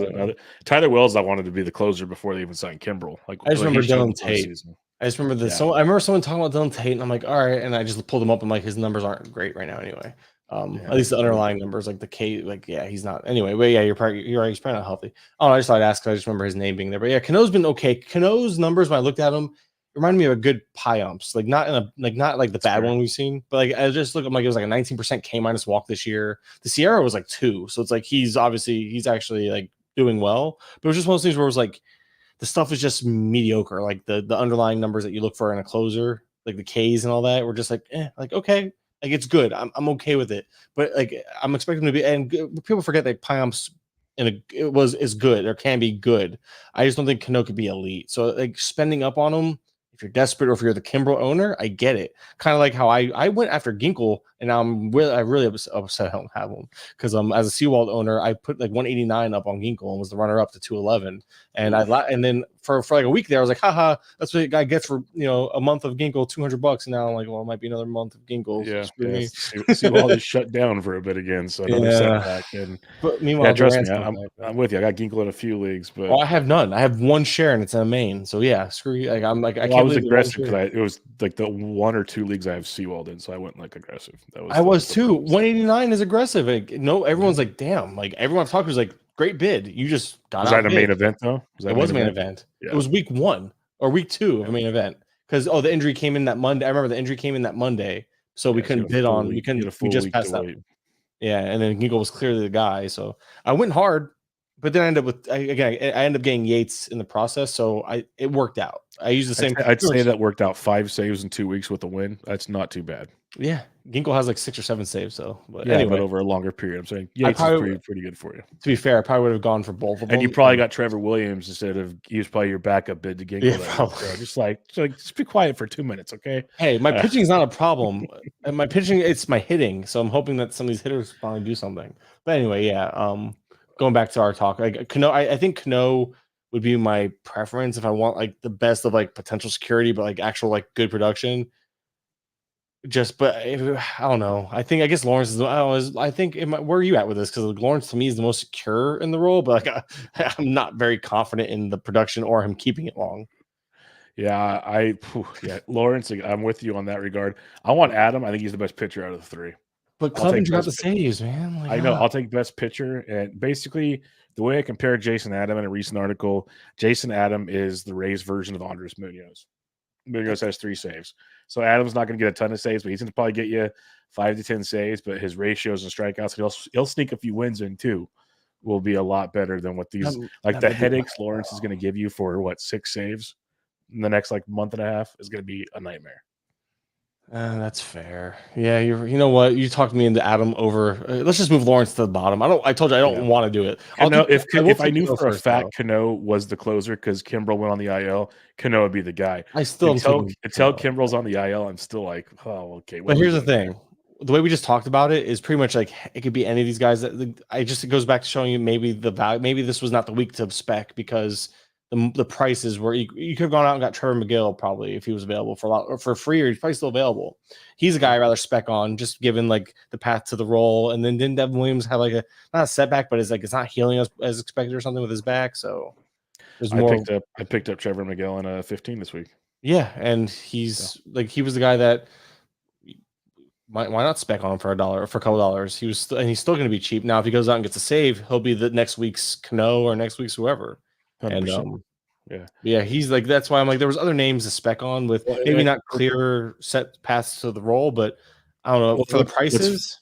What's funny to me is Trevor McGill is essentially Jason Adam doing high leverage stuff, but he got the save last week where Adam didn't, and people were still going over Adam because they just missed, I guess, because Piamps had like 3 saves. So they missed the one that Miguel got, but one of the saves Piamps got, Miguel had an off day because he got used a lot. Like it's just there's a lot more to it than just like Milwaukee is a moving target. It's a pain to deal with. Yeah. It's almost like all over again. Just but for closers, like they just keep changing things up. All right, let's talk about Jacob Young. We were talking about him earlier, talking about the Nationals lineup. Young was added in 114 leagues, as high as 126, as low as $1. I know I had some contingency bids in the waterfall, as they say. I mentioned it when Young was getting called up. Dude's got tons of speed, could hit for average. We'll see, not a ton of power. Well, 333 average, no homers, 10 stolen bases, and 66 plate appearances. If you need steals, this was a great guy to target. Other than that, the average, I think, comes down. No power, really. Yeah, that's just a skill set. Like the 400 BABIP obviously comes down, but I do think he's better than he's probably like a 260, 270. Like I know he hit 252 last year. That's fair. And he's always, but look at his minor league track record, 290, 300. Like, Jacob Young is a good hitter. And if you look at the swing strike rate, it's like 5%. And it's like one of those elite 90% zone contact rates. It's just, the ball he doesn't do anything with the ball. He's never even had a barrel in his career as a major leaguer. So just to give you an idea, like the power is not coming. 50% ground ball rate and something. It's always been 50% or above the last few years. So I don't know. Jacob Young's not much of a guy. Again, if you're chasing stolen bases and batting average, absolutely, I could use him on a team or two probably. But 15 teams, I would 12s. It's fringe, man, because it's like he can bury you. I had $1 or $2 bids on him. Like it was that's literally tough. Yeah, it wasn't a must add. It was a upgrade over the situation, basically. No, absolutely. It's just one of those things where it's unless you're desperately in need of stolen bases and batting average in the 12, he's not somebody. He's a negative, and I mean he's doing okay in runs, 14 runs, not awful in 20 games, but batting 9th on average, that's hard to bank on, right? Even batting behind, I guess batting behind Abrams helps a little bit, or in front of Abrams helps a little bit, but I don't know. So we'll call it 2. I'll give him the 3rd one. That's fine. 3 category guy, but he sinks you in RBIs and home runs. That's hard to make up for in a 12 because it's like it ends up being a negative producer in those categories where taking a negative, you better have like a Kyle Schwarber on a hot streak or somebody like that who's smacking the ball that can counterbalance you taking what's a negative production especially in a 12. In a 15, you get away with it a little easier, better. No, that works for me. Let's talk Erick Fedde. This one really dug into him over the weekend, looking at FAAB, and I was like, wow, this is interesting. I know he dominated the KBO last year. People were kind of curious if it would translate this year. So far, so good. Fedde was out in 111 leagues, as high as 213, as low as $1. Fedde has made 6 starts now. 5 out of 6, he's allowed 2 earned runs or less. His last 2 starts, he's combined for 20 Ks and 14 1/3 innings. The dude's got a 2.6 ERA, 3.34 xFIP, and a 21.1% K to walk, which shocks me. There are other factors that might make people go a different direction. That's the point of this conversation we're about to have here. Like, the left on base rate might be a little high and stuff like that. But when you look at Erick Fedde, what is your thoughts here? Because I understood bidding on him this week. Obviously, I never understand most of the high bids like we'll talk about. But I understood bidding on Erick Fedde. Are we believing this start is something that's going to keep up? No, it's really like we're doing this. I don't know. Like right now though, it goes back to Paul Blackburn. Pitching. Paul Blackburn was awful. Was awful his last 2. Like it's one of those things where I feel like Fedde's set for one of those types of weeks where the ratios, like there's a reason why his indicators are all like a run higher. Now, granted, his indicators are still solid, but he's still overperforming right now. So he's at a 2.6 ERA. I think you mentioned that, but the Sierra, which is like my favorite one, which is like kind of the go-to for most people, 3.25. I really wish Sierra was in the main line of stats on Fangraphs, because everything else is right there, so it's easy to talk about instead of sliding way down to find Sierra. I found that out there for anyone listening that can help, which probably is nobody. Well, that's what I would do. I guess that comes into play for your custom dashboards part. But, yeah, I guess. You know that. I mean, but anyway, I'm just anyway though. But yeah, so I am encouraged that the strikeouts are there for Fedde. But it's one of those things where it's like, I don't know, man. Like you got to roll with it. But as that weather warms up, only a 42% ground ball rate. If the ball's in the air that much, I don't like do a few more fly out. The home run, the fly ball rate's at 15% already. So it's like the strand rate's at 91.2%. It's weird though, because all the indicators outside of FIP are like low threes. So maybe he's closer to, maybe we'll chalk it up to 3.8 type of ERA, which would still be very solid out of a guy who's striking out more than one guy per inning. I think that there's a potential there for him to be very serviceable as a like bench streamer / deep, like especially in 15s where you need starters like Fedde could easily be your like back end rotation type, and you're running with it because a lot of these guys come back from the KBO and figure it out. But I don't know, man. I'm just skeptical because the track record isn't there, and it's the White Sox. So how many wins is he going to have anyway? There's that whole thing. He tried going for a complete game. They didn't trust their bullpen that much. He has 2 wins though. Good for him.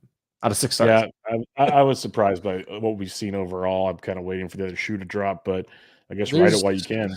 Ride it while you can. Like, I mean, every year there's pitchers that are just like out of nowhere. Like you have him, like last year was Kyle Gibson. Like I feel like Fedde's like that type of guy where it kind of just comes out of nowhere. It could be a hot half of the year. Who cares if it's only half? I remember Blackburn 3 years ago. I keep bringing him up because he was kind of showing up. I'm like, we're not doing this again. I almost dropped him before the 2 steps because I'm like, he's just that. I know he's not what he was the 3 starts before that. But Fedde could easily be that guy where he's just having that really strong first half and then he runs right headfirst into a wall and never recovers. Or it could just be like that weird year. He spikes that career year, a 3.7 ERA and like a 20% K- walk. And wow, suddenly he was like a SP5 on every team and he ended up giving you like SP4 value. Like who knows? Mm-hmm. But I'm not expecting it. However, it's working for him right now. So like you said, you just kind of have to roll with it. He's got to roll with it for now. Jameson Taillon was very popular in 95 leagues, as high as 181. He had a 2-step, plus it's Jameson Taillon. More 15s than 12s, but on 2-step, I get it. I want to ask you about Nick Senzel. Like, if people are listening to the show, they think this was episode 110 of Bench with Bubba when Joe Adell and Nick Senzel were both relevant in fantasy baseball. But here we are, folks. Nick Senzel was added to 95 leagues, as high as a nice $69, as low as $1. Senzel's homered 5 times in the last 5 games. 4 out of 5 games he's gone deep. Dude's hitting 222 with those 5 homers, 7 runs, and 9 RBIs. Striking out less than 30%, which I guess is a plus. The BABIP's 150 because home runs negatively affect BABIP, actually, as weird as that is. So don't get too excited on that, folks. What's your thoughts on Senzel? It's been a heck of a run the last, we'll say, week. But are we really buying into this? Because I think I actually got him 1 or 2 leagues, but I wasn't breaking banks, obviously. Yeah, I have a couple. Oh no, I have like a DC or 2 shares, and I got them in I think 1 spot, and that's about it though. I'm not really. I'm riding it out, obviously, if I can. He has 10 plate appearances against lefties this year, and he has 2. He has a home run in 20% of his plate appearances against lefties. But the stuff about so the splits have always been really drastic with Senzel, and although he's running hot right now, even while running as hot as he is, he has Senzel has a 31% strikeout rate against righties.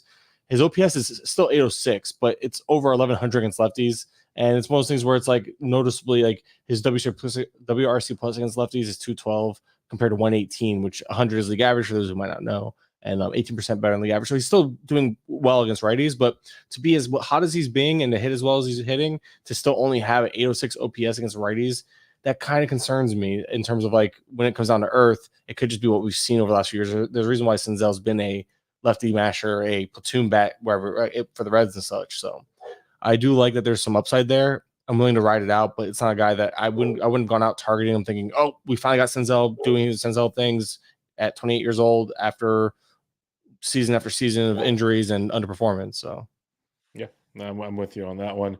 We'll skip over, since we already talked about him, Trevor McGill. He's at an 88 leagues, as high as 61. There's Justin Lawerence.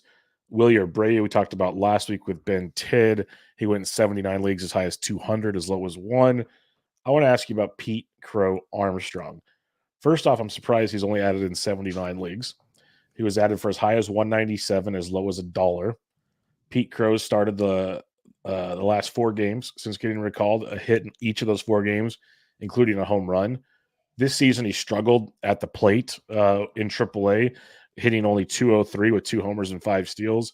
We know he's a steals machine, usually a decent average throughout the minors, one of their top prospects for the Cubs. What were your thoughts on Pete Crow interesting FAAB this weekend? So you have to obviously pitching this week, so that helps. You have to obviously just bet on with Pete Crow Armstrong. The stolen bases were there in the minors, and he has some power. It's not like he's a 0, but it's more so like you're betting on a little bit of tools and obviously playing time. The defense is such a carrying tool of his that he can just do he should play almost every day while he's up. He had 5 stolen bases in AAA. Pete Crow Armstrong did with 2 home runs. The strikeouts were kind of an issue at 28, almost 29%. Batting just 203. Comes up, found his stroke apparently, but obviously it's such a small sample, it doesn't really matter yet. But there's a swing strike. His swing strike rate's already at 12.7%. He's chasing everything, almost 46% chase rate. The zone contact is at least 90%. But again, we're talking such a small sample for PCA that it's hard to take anything tangible from this. I'm more likely to believe the chasing and the swing and miss numbers, given the track record and lack of success at the major league level, over the contact being there along with everything. So I don't know. I wasn't aggressive. I didn't go out and get him because I was just not. I didn't think he was the guy that's like, yeah, this is my guy who's gonna come in and just be a difference maker. And I think PCA can be solid. Now, if he plays well enough, he'll hold the spot. I think it's one of those things where Tauchman's getting hot at the wrong time for him. But if Tauchman turns back into a pumpkin and Bellinger still has some time out, so there's plenty of time for this to work itself out, right? By the time Bellinger gets back, we'll have an answer. But PCA, the only the reason for optimism for PCA at the very least is there's a chance for him to be relevant the rest of the year. I just don't know if it's gonna happen or at to what level it might happen. I think he might be a little lackluster with the numbers, especially batting 9th. And obviously we see that they're willing to move guys up the lineup. Like they made a point to move Tauchman to 2nd, but I think it would take more than a hot streak to get PCA batting 2nd regularly. Yeah, I'm with you on that one. Like I liked PCA. I'm still worried about what happens when they return from injuries and so many other factors in Chicago, because I think if they wanted him, he might have been there already. But like when Canario and all that kind of stuff. So we'll have to wait and see on that one. We'll skip over Mark Cano. You and I have actually talked about him a few times. He's added in 74 leagues, as high as 49, as low as $1. And I want to talk about a guy that I know you and I both like. You talked about him in our group chat recently. I brought him up on Thursday night's Bubba in the Bloom after I streamed him this past weekend, some DFS. That is Simeon Woods Richardson.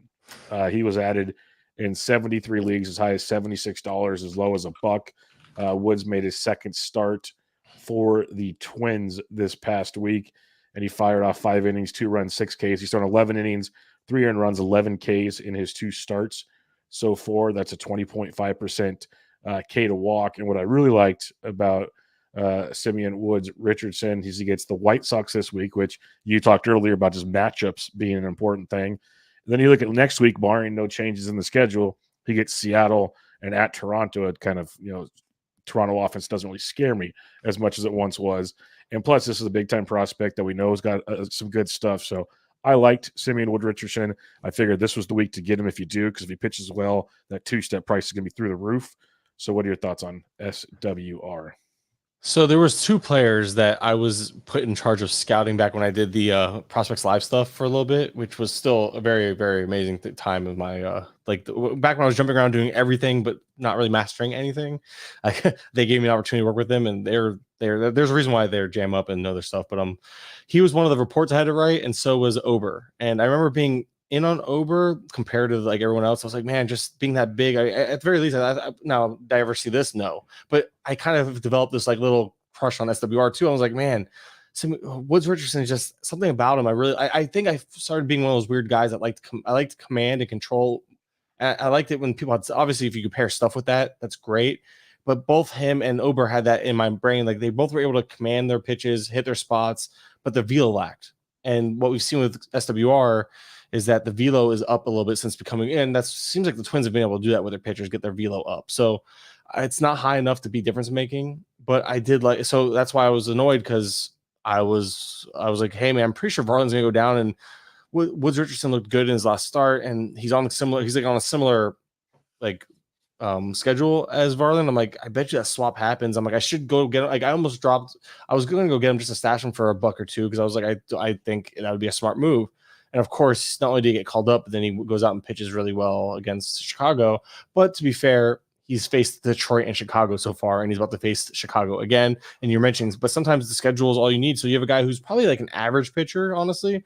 Assuming Woods Richardson, probably in that same conversation as like, I'd put him below Tyone, but like that's the type, like if you ask me, hey, put a ceiling on a guy, that's the ceiling. Like, I think a ceiling, which Tyone's very good, but you mentioned how he's kind of fringe for 12s, but in 15s you're solid with him, you're happy with him, and he starts more weeks than not. I think that's kind of a ceiling, and that says a lot. So the floor could be easily on your bench or dropped again, right? So, but SWR is a guy that I just look at him and I think he could be good most games. He's a guy you want to start in bad matchups, but he's not a guy you're like starting. I don't care if he rattles off 5 great starts in a row. You put him with a formidable against a formidable offense, I'm sitting him. That's where I'm like, that's the line. Like, he's not a not a must start. He's a guy I'm sitting against like top 10 offenses, but I'll start against like the other 20, or probably I'd prefer to start him against the bottom 15, to be honest. But yeah, so that's where I'm at with Woods Richardson. I really like him. I like that the velo's up as a whole compared to where he was like a year ago. It's like, I think it's still low 90s, but he's able to command it well, and he's nothing special, but I do like him. Probably, and it goes back to just maybe I'm biased because of that, but it didn't cost you a whole lot to be biased, type of thing. Yeah, that's true. That's true. I just want to bring up a couple names here. We're not going to talk about them, but I flipped it over to the max bid people. Heston Kierstead added in 55 leagues for as high as 507. So those people are going to not like life. Shane Baz was added in 11 leagues as high as 400. I still don't understand the Shane Baz love. Hector Neris was added in 55 leagues as high as 359. Tyler Anderson, 22 leagues as high as 335. Good two-step next week for Tyler. Not sure it's 335 worthy. And then there's a few other ones. But the moral of the story is check your ad drops. Like Castellanos was available out there in these 12s. Christian Javier, JD Martinez was still out there. There's a handful of names like Lubov's out there. I know I picked up Josh Lowe last week. Seiya Suzuki got picked up in one of my leagues that was dropped. So there will be people out there to keep an eye on. Yeah, that's all. Let's talk about our ad drops for the week. So start off with your 15s, Mr. Kurland, then I'll do my 15s. So my 15s, just the two of them. One, I made one move in because I've set myself up to have a really strong. You have Olex too. I always forget. I'm looking right. It's funny because I'm looking at the screen and I still ignored it. So I have 3 15s. One being a main where I made one move. I got AJ Puck, dropped Jose Miranda, $8-0. I've had some questions about Miranda, so I'll mention. Plus Carlos Correa is back today. Not just that. It's just that if you look at his splits, they are horrendous. I know, again, small sample splits or whatever, but they brought him up and they kind of initially platooned Miranda. Then they started playing him every day. And it's like a sub 600 OPS, a 60 WRC plus against righties where he's crushing lefties. And they had 3 lefties last week. They have no lefties this week or one. And you mentioned Correa being back doesn't help. So yeah, Miranda, I think, can shift back into a lesser role. So I dropped him for Puck. And Puck's the guy I was talking about as he's moving back to the bullpen. His shoulder's already fine. He's already throwing. I think this was more of a, hey, we're going to IL you when you don't need to be put on the IL. And we're going to talk you into, we're going to tell you, hey, you're relieving, you're going to transition and come back in at the minimum. That's my brain. I could be wrong. But so I have AJ Puck there. My second main where I made a lot of moves. This is the main where I missed out on all the guys because they were all I underbid on everything. But I got JP Sears, who's looked decent. He's 15, much more relevant in 15s. Drop Matt Brash, obviously, shoulder or the elbows. Pretty much, I bet you he's done for the year, honestly. Shut down again. I dropped my boy Blaze because his playing time just taken a complete left turn. Leading off on Monday night against a lefty. I can't tell you I can't tell you last time he started against a righty because I think the defense is hurting him. Newman's been playing shortstop and Newman's been hitting. But anyway, yeah. I dropped Blaze and it's in a 15. I dropped him in a 12 too. But yeah, I dropped him. We got Jock Peterson, Jock Jams. You know how that is against righties. He's just money. Matt Mervis, got him for $5. Run up a 4. That was like my one. Like, ooh, they gave me a gift of a bid. Like Mervis I liked Mervis. I remember even texting the group like, "Hey, you know, a guy I wish was in the player pool but wasn't available for us to add was Matt Mervis because he's been doing so well in AAA, and they called him up like a week later." I was like, "Well," and I didn't like him enough to go after him the way other people did, but for $5, I was happy. And then the guy I'm gonna either loser lap or victory lap this week is Mike Yastrzemski because I'm the only player in all of the main event to have him. There's 850 something teams, and or I think it might be 855. I don't know. But there's a lot of teams, and I'm the only player with them. So it's like, and I thought it was just a really cool thing. Like when I noticed that, and I'm like, I realized it came off kind of braggadocious. There's no bragging about Mike Yastrzemski. Can we get that? But I will victory lap the hell out of it if I'm if he does well, because it's just one of those things where it's a 2% of he's a 2% rostered guy, aka I'm the only guy playing, not only the only guy owning him but playing him. So if he does something, his stats are amplified because now there's nobody else getting those stats, good or bad. So it'll be a loser lap or a victory lap. I am excited. It's just fun. It's just a fun thing that Bullpen Guru he was just like, yeah, I added someone that no one else had. I'm like, oh, let me go look at Yastrzemski. No crap, I did too. And it was just a fun conversation. But yeah, it's just a fun thing. Like I don't know. It's just fun when you're in on a player like that. Now you have to root for him because like, oh, let's see if I got this right. And if you got it wrong, there's a reason why you were the only person getting them, right? So there's that. And then I added Michael Massey in my OLAC, cheap 8-4. Bailey Falter. This is where I got him 4-0. And Landon Knack 4-2. So I just picked up my other Knack chair. That's pretty much it though for 15s. That makes sense to me. My 15s, I had my OLAC. Hunter Goodman. This has been a topic of conversation. Nick Nestrini's my drop because I added him and then he got sent to AAA. That was fun. 21-11 there. I added Rodri Munoz everywhere. We'll see if this pays off, but I really liked it. And most places had him set up to pitch this week, but that is yet to be determined, even at the time of this recording. Munoz dropped Ian Hamilton 13-0. Then I added Cooper Criswell for his 2 starts, dropped David Robertson 5-1. And then in my main event qualifier, we rolled with Trevor Larnach, dropped Kyle Isbell 11-0. Apparently no one wanted Trevor Larnach. Munoz 11-0 over Ryan Yarborough. Carlos Santana 6-0 over Oliver Dunn because I just want to get rid of Dunn. I needed a quarter infielder. Then Jorge Mateo dropped Tim Anderson 6-0 because I needed a middle infielder. I'm just moving on from Anderson and Dunn, but we'll see if that pays off. But I love Trevor Larnach this week in that matchup with all the right-handed pitchers on deck to face Minnesota. Everyone was looking at Kepler. Obviously love Kepler. He cost a lot more. So yeah, Larnach was a very popular target for me on that one. Yeah, I don't blame you. I like Larnach a lot. I should have got. We were talking about that too. I was like, I should have gone last week. I didn't want to pay up the prices he cost this week. That's all it was. I'm trying to, but because I still view him as more of a streamer just because of the platoon he's in. But he's so good when he runs hot. There's not many people though. He can go on home run binges, 3-4 in a week, and then you can drop him because that might be the best week of the year. But yeah, there's a good chance I drop him next week. It's probably the reality of the situation. Yeah. Who'd you get in 12s? So one OC made one move, got Josh Young, dropped Brendan Donovan, just because Donovan's really solid. I dropped Brandon Nimmo in another league. We'll get to that in a second. Just because in these 2 specific leagues, you got to turn and burn, and those guys are really good, but they're really good in 15s where their volume, their solid floors. Nimmo being the more controversial of the 2 for sure, because I think Nimmo has a little more floor and ceiling than Donovan, but it's kind of a similar player in my mind for a 12 team. And so in the one league, I got Josh Young, $3, no runner up, just to stash him. I got Josh Young in another OC, dropped Harrison Bader, got Luis Garcia 13-4, dropped Blade because I've had Blade somehow. I told you I couldn't get rid of Blade. I got Nick Senzel. That's the weird thing I'll say real quick. Even in 12s, as much as you want to churn and burn, sometimes you just can't get rid of guys because all the players you want get taken. It's just a nightmare at times. But yes. I got Nick Senzel, $8 no runner up. That's like the weird. See, that's where it's weird. Like I didn't expect to get Nick Senzel. I got him and I got him uncontested. Even in 12, it was weird just given how hot he's been. Right. That's sometimes all people look at. Oh, he hit 3 home runs or 4 home runs. Danny Jansen dropped Henry Davis. That was long overdue. Josh Young, Harrison Bader, and AJ Puck. Another AJ Puck. Dropped Yariel Rodriguez, who I took a shot on before the news came out about his innings limits. And AJ Puck's just another stash because I'm trying to get. You dropped Yariel Rodriguez before his 2-step this week? Yeah, I don't care. Okay. I don't think he's gonna pitch enough to what is he gonna do with those 4 in each? I want wins. Okay, that's my problem.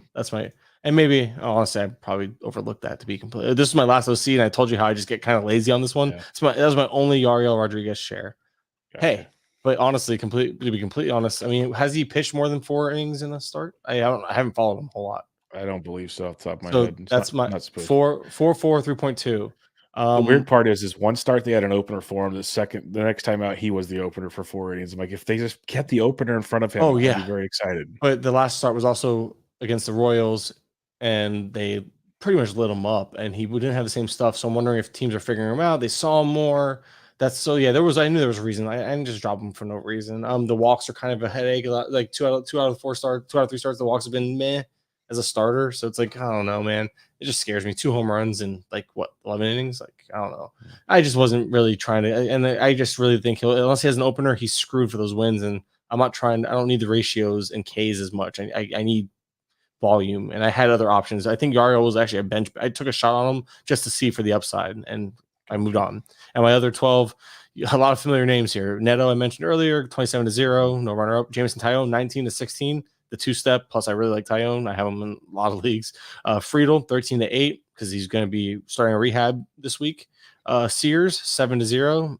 That's one of those ones where I overvalued him because of the 15-team aspect, but he does face Miami this week, so I am starting him. Dropped Kopech, dropped Blaze Alexander, dropped Yarbrough, by the way, and Mark Canna dropped another Harrison Bader for a buck, just because I'm like, well, Bader slowed down, time to get another guy for $1 who's going hot. So that's all it was.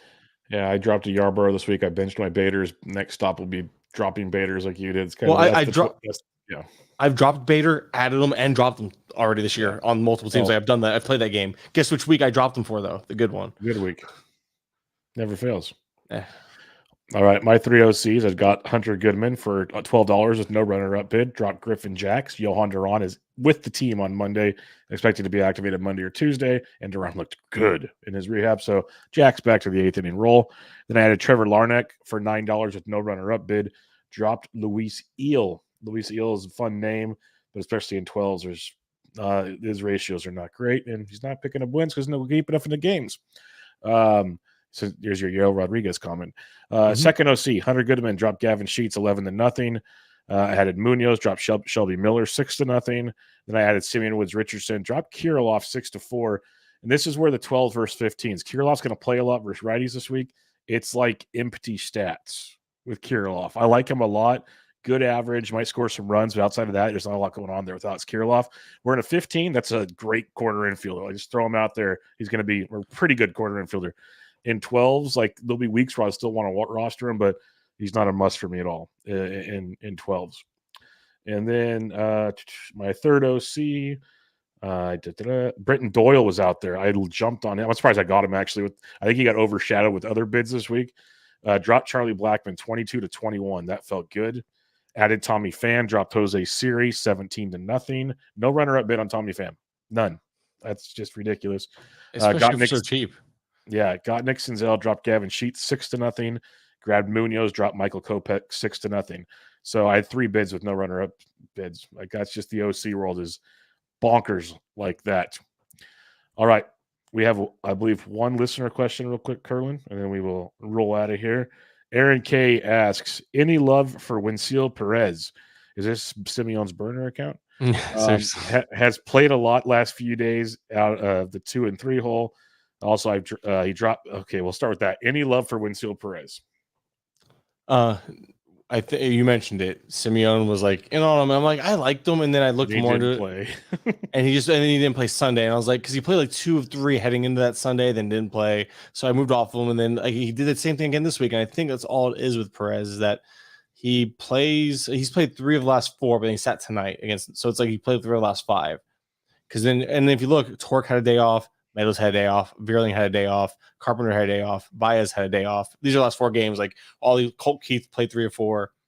So you're seeing where the playing time is coming in for Perez. Perez is the guy who's giving all these guys days off. Him, McKinstry, and Kennedy. So that's where the playing time came from Perez. But it is weird because when he does play, he bats 3rd. So it's like they have enough confidence in Perez to bat him 3rd when he plays, but they don't have enough confidence in him to play him every day.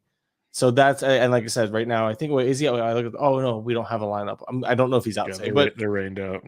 But I was looking at the wrong lineup. I was like, oh, he's not in today. But I was looking at the White Sox because he's just a White Sox player in my brain for some reason. I mean, it wouldn't really be surprising if he was on the White Sox because the Tigers aren't much better.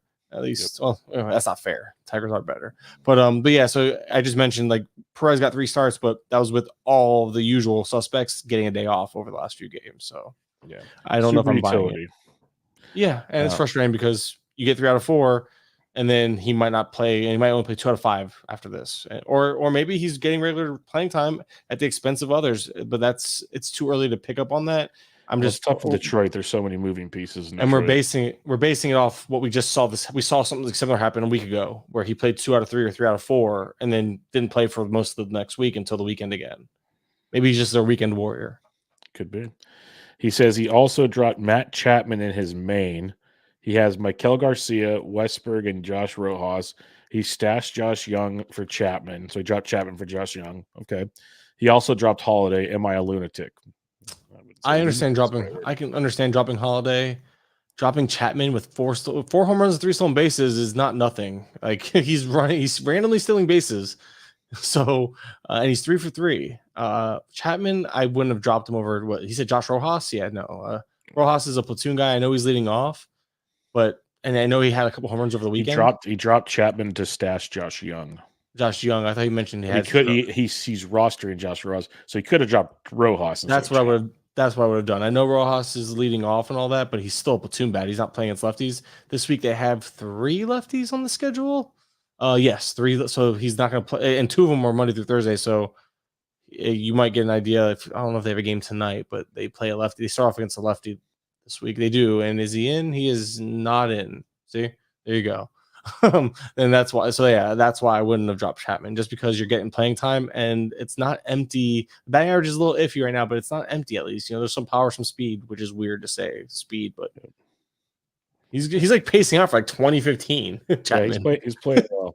I watch a lot of Giants games. And only a 260. I know the BABIP's never been a strength, and 221 might be the batting average. So yeah, I understand the batting average drain is like a legitimate concern, but man, he might like projection systems rest of season have him for another 4 to 5. Like he's going to be close to 10 stolen bases. It's going to be it's going to be a 25-10 guy. And that's not, I mean, that's more valuable than you probably drafted him to be. Maybe you're hoping for 30 home runs, but 10 stolen bases are a pleasant surprise. Yeah, it'll be interesting to see where it plays out with him. Like there's certain nights he looks lost up there to me, and there's other nights like, okay, he crushes lefties. Yeah, we're good. So that's like if you go look at the splits right now, I just pulled. I know because I was watching him. It was the Marlins series where I started him. He had 2 of his 3 home runs 2 of his 4 home runs that series.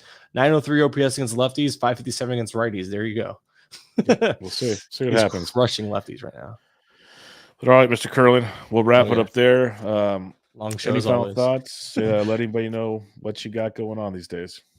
Just Twitter or X at Mike_Kurland, MLBplayingtime.com, obviously for anything I put out. That's the only place I'm producing content for. So yeah, it's fun stuff. Go check it out, everybody. Kurland always brings the fun. That's all I gotta say. He's got good nuggets on the Twitter, good nuggets on MLBplayingtime.com. Go check all the good stuff out, and he'll be with me off and on throughout the entire season as usual on Mondays, sometimes Tuesdays. So come check that out. You can find me on Twitter at BDentric. But for now, this was Bench with Bubba, episode 669. Catch you all next time.